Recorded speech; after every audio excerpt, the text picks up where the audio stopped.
경찰 장비의 사용 등에 대해서 보겠습니다. 이 파트가 상당히 암기사항이 많고 까다로운 부분이 많습니다. 시험에 나오면 잘 틀리고 그렇기 때문에 또 시험에 잘 내죠. 일단 시험에 나오면 난이도가 높은 문제가 될 가능성이 많습니다. 이 법 조문을 꼼꼼하게 보면서 경지법과 위해성 경찰 장비를 잘 비교를 하면서 정리를 해야 됩니다. 경찰관은 직무수행 중 경찰 장비를 사용할 수 있다 이렇게 되어 있죠. 경찰 장비를 사용할 수 있는 권리는 경지법에서 나오는 겁니다. 그러면 경찰 장비나 무기를 휴대할 수 있는 권리는 어디에 규정되어 있죠? 국가공무원법, 경조법, 경찰공무원법 어디에 규정되어 있습니까? 경찰공무원법에 규정되어 있죠. 경찰공무원법에서 제복 입고 무장할 권리가 규정되어 있죠. 제복 차용의 권리, 제복 차용은 권리이자 의무이죠. 무기와 장비를 휴대할 수 있는 권리는 경찰공무원법에 규정되어 있고 사용은 경지법에 규정되어 있습니다. 그래서 휴대는 경찰공무원법, 사용은 경지법 이렇게 휴무사직으로 암기를 할 수 있죠. 휴무날 무기를 사용하면 사직할 각오를 해야 됩니다. 사람의 생명이나 신체에 유해를 끼칠 수 있는 경찰 장비, 이것을 위해성 경찰 장비라고 하죠. 이것을 사용할 때는 안전교육과 안전검사를 받은 후 사용해야 된다 이렇게 되어 있습니다. 그러면 경찰관이 안전검사를 받은 후에 사용해야 되는 것처럼 규정이 되어 있는데 안전검사를 받는 주체는 경찰관이 아니겠죠. 이 법 조문대로 하면은 조금 오해의 소지가 있습니다. 안전검사를 받은 경찰 장비를 사용해야 한다 그런 의미가 되겠죠. 위해성 경찰 장비 규정에 보면은 이 안전검사를 받는 주체는 경찰 관서에 장이 되어 있거든요. 법률에서는 이런 식으로 규정되어 있다는 것, 이것을 알아두면 되고요. 경찰 장비란 무기, 장구, 체류제 이런 것들이 포함이 되고 그리고 아래에 보면은 장비를 함부로 개조하거나 장비에 임의 장비를 부착해서 일반적 사용법과 달리 사용함으로써 다른 사람의 생명 신체에 유해를 끼쳐서는 안 된다 이렇게 규정이 되어 있습니다. 함부로 개조하지 말라는 얘기가 있고 임의 장비를 마음대로 부착하지 말라는 그런 규정인데 위해성 경찰 장비 규정에 보면은 폐기하거나 또는 성능이 저하된 경찰 장비는 개조해서 본래의 용법으로 사용이 가능하다 하는 규정이 있습니다. 이 두 부분을 헷갈리면 안 되겠죠. 나중에 위해성 경찰 장비 규정을 할 때 이 부분은 다시 한번 보겠습니다. 경찰청장은 위해성 경찰 장비를 새로 도입하는 경우에는 안전성 검사의 결과 보고서를 국회 소관상임위원회에 제출해야 되는 것이죠. 그리고 안전성 검사를 할 때는 외부 전문가를 참여시켜야 한다 이렇게 규정이 되어 있습니다. 외부 전문가가 이 안전성 검사를 마쳤을 때는 30일 내에 경찰청장에게 보고를 하게 되어 있고 경찰청장은 3개월 내에 국회에 소관상임위원회에 제출해야 된다. 이렇게 위해성 경찰 장비에는 구체적으로 규정이 되어 있습니다. 30과 3개월 이것을 또 암기를 해야 됩니다. 자, 다음을 보면은 경찰 장구의 사용입니다. 여기서는 경찰 장구를 사용할 수 있는 이런 요건들 그리고 아래에 분사기, 체류탄을 사용할 수 있는 요건 그리고 무기를 사용할 수 있는 요건 이 요건들을 서로 잘 구별해서 암기를 잘 해야 됩니다. 이것들이 아주 헷갈리게 돼 있고 시험에 나오면 틀리기 쉽습니다. 또 한 가지 암기하기 어려운 부분이 그 위해성 경찰 장비 규정하고 이 경제법 규정하고가 살짝 다르게 규정이 되어 있어요. 그 다른 부분을 시험에서 자주 묻거든요. 사실 이 경지법에 문제가 좀 있다고 제가 앞선 강의에서 말씀을 드렸는데 경지법에 나오는 장비 사용 요건하고 위해성 경찰 장비 규정의 요건하고 서로 좀 일치가 돼야 되는데 미세하게 좀 다르게 되어 있습니다. 그래서 현장에서 이 장비 사용 요건에 따라서 신속하게 판단을 내리고 이 무기나 장구를 사용해야 되는 우리 현장 경찰관 입장에서는 상당히 좀 머뭇거리게 되는 그런 결과가 되는 것 같습니다. 아무튼 우리 수험생 입장에서는 이 경지법에서는 이 요건이 어떻게 규정이 되어 있는데 위해성 경찰 장비에서는 어떻게 되어 있는지 그 구별을 잘 해야 됩니다. 먼저 장구를 보면은 현행범이나 사형무기 장기 3년 이상의 징역 금고에 해당하는 죄를 범한 범인의 체포 또는 도주 방지 이렇게 되어 있습니다. 자, 사무장 3은 우리 긴급체포 대상이죠. 이걸 일일이 다 읽으려고 하면은 시간이 걸리니까 그냥 긴급체포 줄여서 긴체 대상이라고 하겠습니다. 그러면 현행범이나 긴체 대상에 대해서는 체포 도주 방지를 위해서 장구를 사용할 수가 있죠. 이렇게 규정이 되어 있는데 분사기 체류탄을 한번 보겠습니다. 여기서는 현행범이나 긴체 대상이란 말이 없어요. 그냥 범인의 체포, 도주 방지 이렇게 되어 있습니다. 무기를 사용할 때도 보면은 범인의 체포, 도주 방지 이렇게 되어 있죠. 따라서 현행범이나 긴체 대상에 대해서만 사용할 수 있도록 규정된 것은 이 경찰 장구의 사용 요건 하나뿐입니다. 그래서 시험 지문에 이런 말이 나오면 장구로 가야지 뭐 분사기라든가 무기로 가면 안 됩니다. 그 다음 요건을 보면 자신이나 다른 사람의 생명 신체의 방어 및 보호죠. 여기에 재산은 안 들어갑니다. 생명 신체 방어입니다. 우리가 일반적으로 뭘 방어를 한다고 하면은 생명 신체에 대한 방어를 의미를 하고 재산에 대한 방어 이런 말도 우리가 흔히 쓰긴 쓰죠.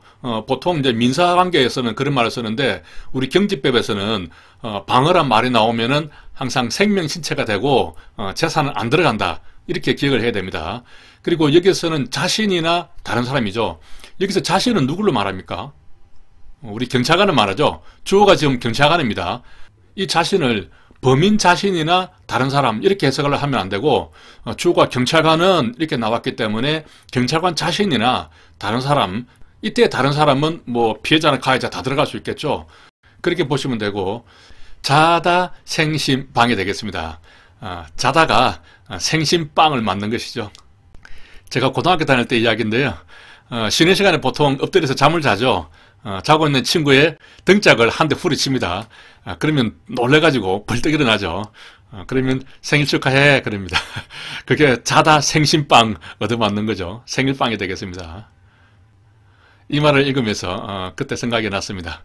자, 공무집행에 대한 항거 제지. 여기서 경찰 장구를 사용할 수 있는 요건은 현, 긴, 체도, 방항이 되는 것이죠. 체포, 도주, 방어, 항거 제지입니다. 이러한 네 가지 요건에서 쓸 수가 있고 경찰 장구라는 것은 수갑, 포승, 경찰봉, 방패 등을 말한다.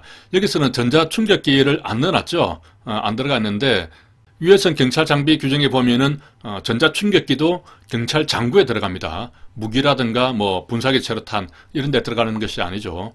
자, 분사기 체류탄을 보면은 현장 책임자가 판단해서 필요 최소한의 범위 내에서 쓸 수 있도록 되어 있습니다. 기본적으로 우리 경지법에서 분사기는 이 집회 시위할 때 우리 그 체류탄을 쏘는 거 그런 개념에서 규정이 된 것 같아요. 그래서 분사기라고 하면은 뒤에 보면은 이제 총포, 도금, 화약류 등 안전관리법에 관한 법률에 따른 분사기를 말한다고 되어 있거든요. 여기 들어가 보면은 그 총포형 분사기라고 해서 가스총도 분사기에 분명히 들어가 있습니다. 그러면 우리 현장에서 쓸 때는 그 가스총도 휴대를 하기 때문에 그 가스총을 쓰기 위해서는 이 법률에 따르면 그 현장 책임자의 지시에 의해서 쓸 수 있도록 되어 있는 거예요. 그러니까 현장 실무하고 좀 안 맞기 때문에 이런 것들이 시험에 나오면은 이 법조문이 맞는지 안 맞는지 헷갈리게 되는 겁니다. 아무튼 우리 법에서 규정하는 이 분사기는 그 집회 시위 현장에서 사용하는 분사기 개념, 그 개념을 생각을 해줘야 이 문장들이 맞아 들어가고 골라낼 수가 있습니다. 여기서는 현장 책임자가 판단하도록 규정이 되어 있다는 것을 유의를 해야 되고요. 요건을 보면은 이제 범인의 체포, 도주 방지죠. 체도, 그리고 불법 집회 시위로 집시입니다. 자다, 생신, 재공이죠. 여기서는 이제 재산하고 공공시설에 대한 안전의 유해 방지 이렇게 나옵니다. 자, 여기서는 이제 집시, 생신, 재공이 되겠습니다. 이렇게 재산이나 공공시설 안전에 대한 이런 부분이 나오는 것은 이 불법 집회 시위 이때만 나옵니다. 그 외에는 이제 생신, 빵이죠. 생명 신체에 대한 방어, 그리고 집시에 대해서는 생신, 제공 이렇게 구별해서 암기를 해야 됩니다. 참 어렵게 규정이 되어 있죠. 자, 무기 사용을 보겠습니다. 이때도 범인의 체포, 도주 방지, 자다, 생신, 빵 되어 있죠. 이때는 재산이 안 들어갑니다. 자, 공무집행에 대한 항거 제지, 체도, 방항이 되겠습니다. 이럴 때 무기를 사용할 수 있지만은 무기를 사용하더라도 사람한테 위해를 끼쳐서는 안 됩니다. 그러니까 뭐 권총을 사용한다면은 공포탄을 쏜다든지 이렇게 해서 체도, 방항을 해야 되는 것이지 위해를 끼쳐서는 안 된다는 거예요. 위해를 끼치려면은 아래 이러한 요건에 맞을 때는 사람에게 직접적으로 위해를 끼쳐도 된다 하는 것입니다. 유해를 끼쳐야 되는 내용을 보면은 정당방위, 긴급피난, 그리고 무기를 사용하지 않고는 다른 수단이 없다고 인정되는 경우, 보충성이죠. 보충성의 요건이 규정된 것은 이렇게 아래 것만 되고, 정당방위나 긴급피난, 그리고 맨 아래에 있는 대간첩 작전 수행할 때 이 세 가지 부분은 보충성 부분에 대해서 제외가 되는 것이죠. 다시 말하면 뭐 다른 수단이 있다고 하더라도 정당방위나 긴급피난, 또 대간첩 작전 수행할 때는 쓸 수 있다, 그런 의미가 되겠습니다. 보충성이 필요한 경우는 사무장삼이죠. 긴급체포 대상입니다. 그래서 그리고 영장을 집행할 때입니다. 체포구속 영장뿐만 아니라 압수수색 영장을 집행할 때도 무기를 사용할 수 있고 유해를 가할 수가 있습니다. 그리고 제3자가 감옥, 남옥에 해당하는 사람을 도주시키고 경찰관에 항거할 때, 그리고 무기나 흉기 등 위험한 물건, 저는 철로 이렇게 바꿨습니다. 위험한 물건을 가지고 경찰관으로부터 3번 이상 물건을 버리라, 또 항복하라, 그런 명령을 받고도 따르지 않을 때, 그럴 때 유해를 가할 수 있는 무기를 사용할 수 있다는 겁니다. 이 경우는 요건이 좀 복잡하죠. 그래서 먼저 채도 방황의 경우에는 유해를 가하지 않더라도 무기를 사용할 수 있고, 유해를 가하려고 하면은 이러한 요건이 충족이 되어야 되는데, 그 중에서도 정당방위와 긴급피난, 대간첩 작전은 줄여서 피방간으로 이렇게 부를 수 있습니다. 피방간인 경우에는 보충성의 요건이 필요 없고, 또 보충성의 요건이 필요한 경우는 이러한 것이다 하는 것들을 전체적으로 다 암기를 해야 됩니다. 암기하는 방법은 아래에 별도로 정리를 해뒀으니까 계속해서 법조문을 좀 보겠습니다. 자, 무기라는 것은 권총, 소총, 도금이 들어가 있죠. 도금이 무기에 들어가 있습니다. 강론에 보면은 총포, 도금, 화약류 등 단서법이 있죠. 그때는 총포라고 할 때는 도금이 안 들어갑니다. 총포, 도금, 화약류 이렇게 구분이 되죠. 경지법에서 무기라고 하면은 이 도금이 들어갑니다. 대간첩이나 대테러 작전을 할 때는 개인 화기뿐만 아니라 공용 화기도 사용할 수 있다, 이렇게 되어 있습니다. 뭐 공용 화기라는 것은 개인 화기는 좀 화력이 좀 약하죠. 공용 화기는 뭐 기관총 이런 것처럼 화력이 좀 강한 화기를 공용 화기라고 합니다. 방금 위에서 본 경찰 장비 사용 요건을 이제 표를 가지고 본격적으로 암기를 해보겠습니다. 무기에는 유해를 수반할 수 없는 것과 유해를 수반할 수 있는 것, 이렇게 두 가지로 나누어져 있고, 수반할 수 없는 것은 체도 방항입니다. 그냥 범인의 체포죠. 방어는 재산에 안 들어갑니다. 자다 생신빵입니다. 유해를 수반할 수 있는 경우를 보면은 두 문장을 보겠습니다. 긴영삼, 현철, 피방간, 이렇게 암기를 할 수가 있는데, 긴영삼은 김영삼입니다. 우리 김영삼 전 대통령 계시죠? 그분의 아들이 현철입니다. 김현철이죠. 예전에 우리 김영삼 대통령께서 재임하고 있을 때 그 아들 현철이 어떤 뇌물 사건 때문에 구속이 된 일이 있었거든요. 그래서 상당히 창피를 당하고 깜빵에 간 사건이죠. 그것이 피당하고 빵에 간 사건이 되겠습니다. 김영삼 아들 현철이 피당하고 빵에 간 사건, 이렇게 암기를 할 수 있고, 여기에는 정당행위가 들어가지 않죠. 피방간은 이제 보충성 모책이 필요 없다고 했습니다. 장구 사용 요건을 보겠습니다. 장구에서는 이제 범인의 체포에 있어서 다른 규정하고 좀 다르게 현행범 체포나 혹은 긴급 체포 대상인 경우 하는 그런 단서 조항이 있죠. 그래서 두 문자를 현긴 이렇게 뽑을 수가 있는데, 우리가 장구라고 하면 그 장구 치는 거 있죠. 우리 농악 기구입니다. 장구 하면은 바로 생각나는 것이 뭐 가야금, 금은고 이렇게 생각이 납니다. 가야금이나 금고가 유난히 현이 길죠. 이렇게 해서 장구가 나오면은 가야금, 금은고를 떠올리고 현긴 이렇게 연결된다. 그렇게 생각을 하면 되겠습니다. 그렇게 적어놨죠. 그리고 현긴, 채도, 방항이 되겠습니다. 이거 관련해서도 시험이 많이 나왔죠. 이게 좀 헷갈리는 부분입니다. 자, 분사기 체류탄을 보면은 채도, 집시, 생신, 제공입니다. 채산에 나오는 것은 집시 나올 때 이때가 유일하다는 것이고요. 유의할 것은 이제 유해선 경찰 장비 규정에 보면은 가스 발사총이 있는데, 이때는 그 법률의 요건보다 더 넓게 규정을 하고 있습니다. 범인의 체포, 도주 방지뿐만 아니라 타인 또는 경찰관의 생명 신체, 이게 또 자기 또는 다른 사람의 생명 신체죠. 자다 생신빵입니다. 그리고 한거억제, 채도 방한까지 가스 발수청에서는 규정을 하고 있습니다. 이렇게 경제법과 위해성 경찰 장비가 서로 다르게 규정되어 있는 부분, 이걸 묻는 시험 문제가 나오면 상당히 어려운데 또 종종 나옵니다. 이 시험 문제가. 그래서 이 부분을 잘 기억을 해야 됩니다. 아래 그림을 보면은 김영삼 아들 현철이죠. 지금 피당하고 빵에 간 사건입니다. 이 안에서 내가 누군지 알아! 뭐 이러고 있습니다. 자, 계속해서 보겠습니다. 위해성 경찰 장비 사용 규정 한번 보겠습니다. 여기서는 이제 무기, 장구, 분사기, 체류탄, 기타 장비로 이렇게 구별을 하고 있는데, 무기에는 권총, 유탄 발사기, 도금이 들어가 있죠. 자, 유탄 발사기는 무기에 들어갑니다. 요 아래 보면은 다목적 발사기가 있죠. 같은 발사라는 말이 나오니까 요것도 무기가 아닐까 이렇게 착각을 할 수가 있는데, 자, 다목적 발사기는 고무탄도 발사를 할 수가 있습니다. 그렇기 때문에 무기로 분류가 안 됐죠. 예전에 그 평택 그 쌍용차 그 진압 과정에서 경찰 특공대가 투입이 된 적이 있었는데, 그때 특공대원들이 이 다목적 발사기를 들고 들어갔어요. 고무탄 발사 가능하기 때문에.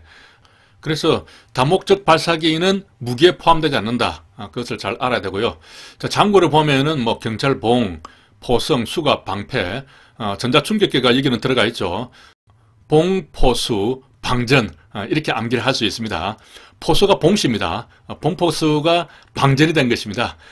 아래 그림을 보면은 원래 포수들이 그 장구를 가장 많이 갖추고 있죠. 그래서 방전이 빨리 됩니다. 봉포수 방전으로 장구에 대해서는 특별히 암기를 할 수가 있고요. 자, 분사기, 체류탄 뭐 이런 것들이 있는데, 가스 발사총을 보면은 고무탄 겸용도 포함이 됩니다. 그리고 체류탄에는 발사 당체까지 포함됩니다.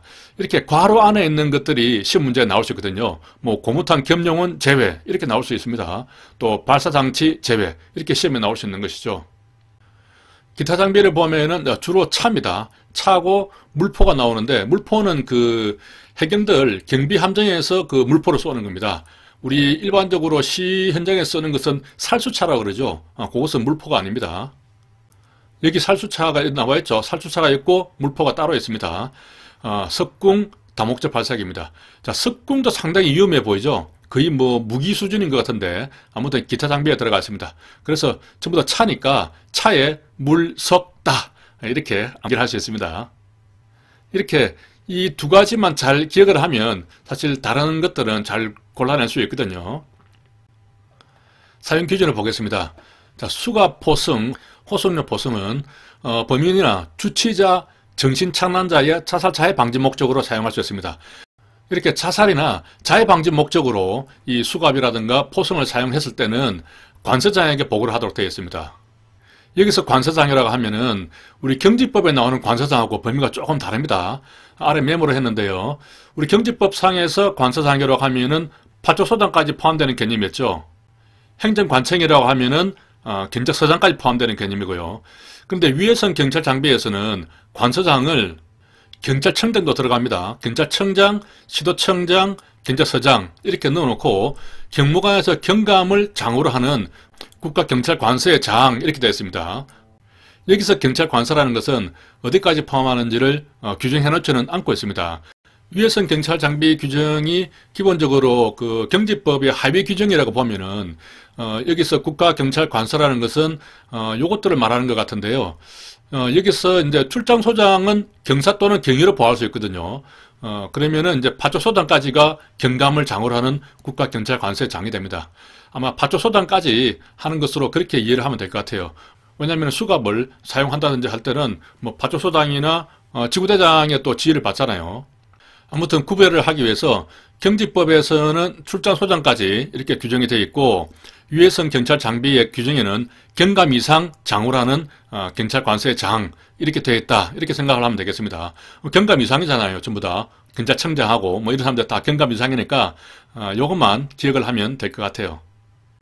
다시 위로 올라가서 보면은 이렇게 자살이나 자해 방지 목적으로 수갑이나 포성을 사용을 했다면은 경감 이상 장우라는 관서장에 보고를 해야 된다 이렇게 정리를 할 수 있고, 경찰봉하고 호신용 경복입니다. 우리 경지법에서 볼 때는 이것들이 장구였죠.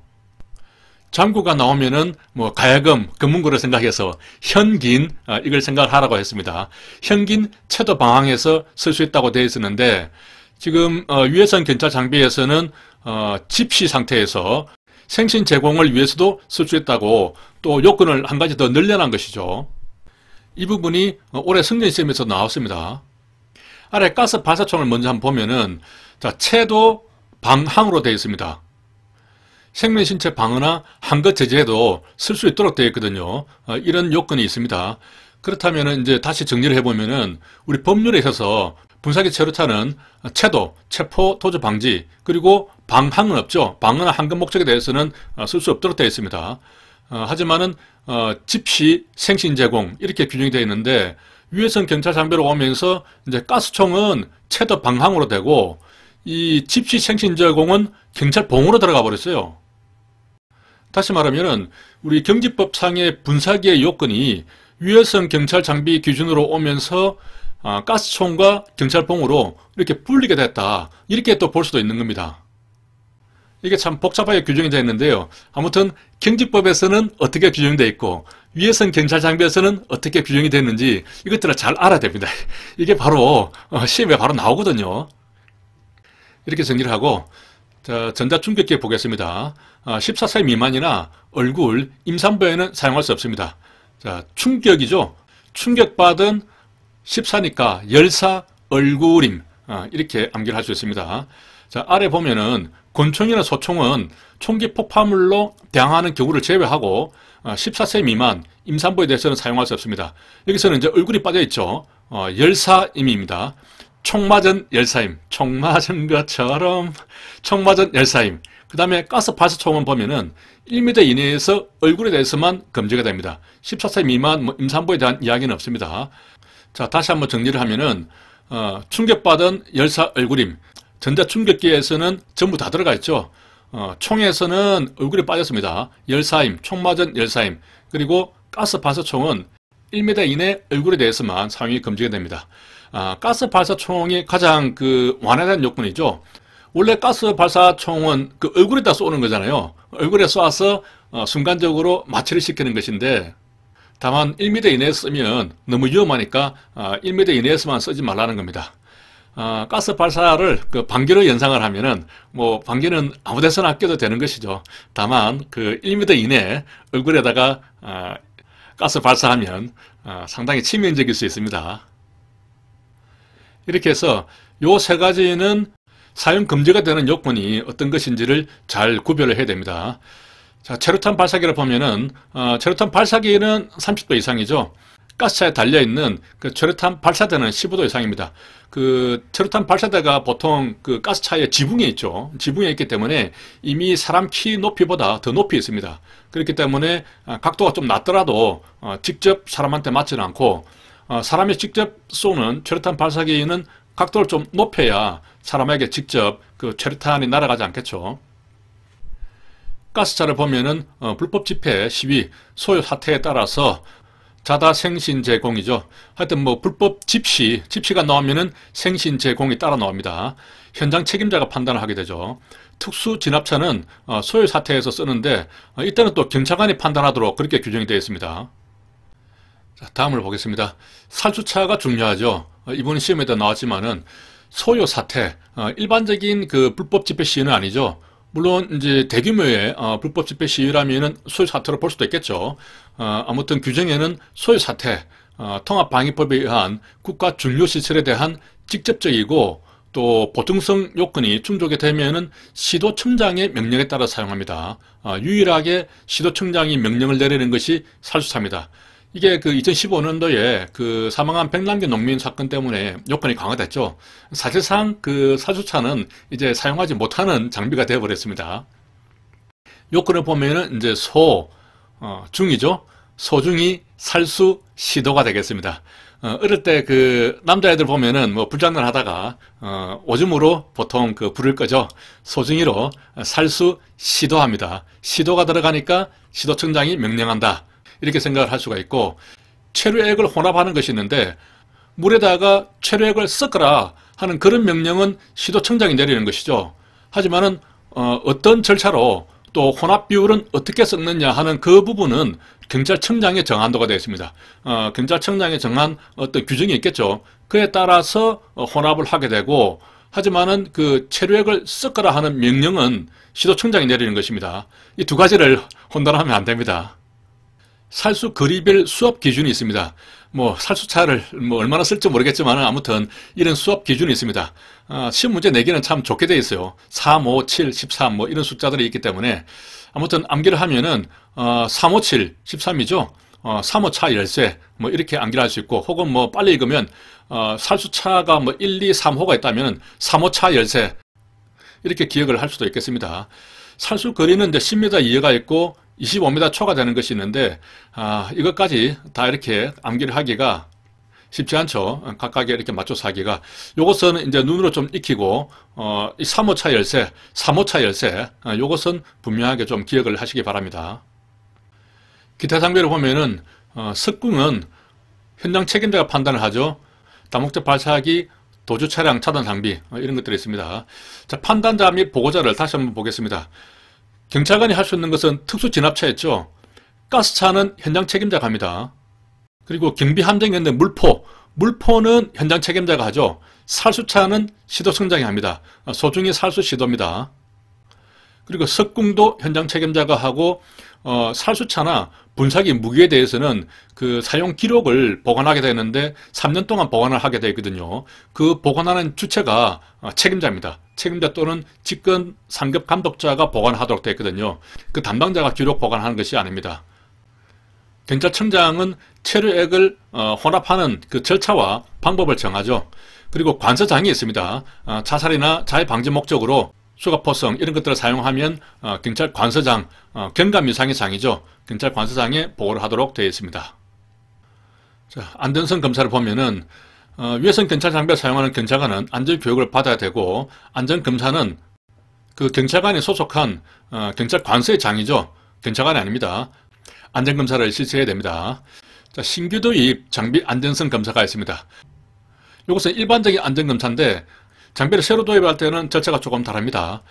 그 장비가 사람의 생명 신체에 미치는 영향평가를 하고, 그리고 반드시 외부 전문가를 참여시켜야 됩니다.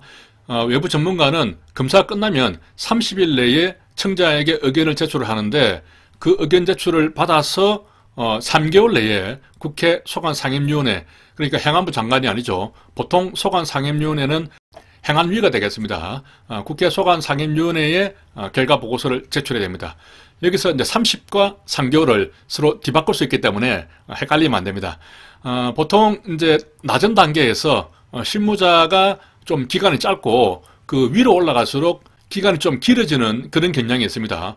아무래도 국회에 보고를 해야 되고 여러 가지 검토를 해야 되니까 청장에게는 3개월을 주고 이 전문가에게는 30일을 준다. 그렇게 좀 기억을 할 수도 있겠습니다. 위에선 경찰장비 기준을 이게 실어놨죠. 공부하시다가 헷갈리는 부분이 있으면 바로 법조문을 참고를 하시기 바랍니다. 위에서는 요약을 해뒀기 때문에 조금 이해가 안 되는 부분이 있을 수도 있거든요. 이렇게 규정을 보면서 다시 한번 확인을 하시기 바랍니다. 중요한 내용은 진하게 해놨으니까요. 금방금방 읽을 수 있습니다. 여기 보면은 이제 국가경찰관서의 장은 폐기대 상인 유해성 장비 또는 성능이 저하된 장비를 개조할 수 있다 이렇게 되어 있죠. 본래 용법에 준해서 사용할 수 있게 한다. 이것이 이번에 기출문제로 나왔죠. 법에서는 함부로 장비를 개조할 수 없고 임의로 장비를 부착할 수 없다 이렇게 규정을 했고, 위해선 경찰 장비에서는 폐기 대상이거나 성능이 저하된 장비를 개조할 수 있다 이렇게 규정이 되어 있습니다. 그 부분을 잘 구분을 하시면 되겠습니다. 자, 경찰 물리력 행사 기준과 방법에 관한 규칙이 있는데요. 이것은 그 2020년 기준 우리 실무종합에 안 나오는 부분입니다. 우리 승진 대비하시는 분들은 요 규칙은 안 보셔도 되겠습니다. 나중에 그 2021년판 실무종합이 나왔을 때 거기에 수록이 되어 있으면은 그때 참고하시면 되는 것이죠.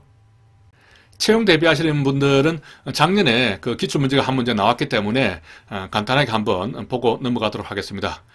자, 경찰 물리력 사용의 3대 원칙이 규정이 되어 있는데, 일단은 위해를 감수하도록 먼저 노력을 해야 된다 하는 원칙, 그리고 대상자의 행위와 그리고 사용하는 물리력 간에 서로 상응되도록 계속 평가 판단해서 필요 최소한 물리력을 사용해라 하는 그러한 원칙이 되겠습니다.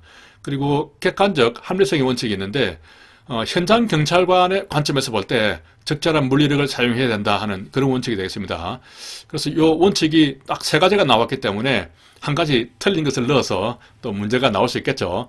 감상객 이렇게 두 문자만 암기를 할 수 있겠습니다. 이 물리력 사용 규칙은 전체적으로 한번 참고로 보시면 됩니다. 너무 꼼꼼하게 보려고 하면은 암기사항이 너무 많아서 힘듭니다. 시험 문제도 뭐 기출 문제가 한 번밖에 안 나왔고 하니까요. 가볍게 보는데 이 부분은 조금 주의 깊게 봐야 됩니다. 경찰 물리력 수준을 이 단계별로 이렇게 구분을 했는데 대상자가 이제 순응하는 단계, 소극적 저항, 적극적 저항, 폭력적 공격, 치명적 공격 이렇게 대상자의 단계를 5단계로 나눴습니다. 이 단계별로 경찰 대응이 순응을 하면은 협조적 통제를 하고 소극적 저항에는 접촉 통제를 한다. 그리고 적극적 저항에는 저위험 물리력, 중위험, 고위험 이렇게 올라간다는 거죠. 그리고 통증은 줘도 되지만 부상은 안 되고 부상을 줘도 되지만은 중대한 유해는 안 되고 부상이나 사망까지 갈 수 있다. 이렇게 단계별로 물리력을 어떻게 행사하느냐 규정을 한 겁니다. 이런 이제 말들을 섞어놔 버리면은 상당히 어려운 문제가 될 수 있거든요. 이어서 계속해서 보겠습니다. 이게 페이지가 좀 나눠져 있는데 계속 연속되는 표입니다. 수능을 할 때 신체적인 물리력은 어느 정도 가능하느냐 그런 의미죠. 가벼운 접촉이 가능한데 잡기 밀기가 가능하고 목을 압박하거나 관절을 꺾을 수 있고 가격을 할 수 있습니다. 때릴 수가 있다는 것이고 뭐 치명적인 것은 전부 다 할 수 있는 것이죠.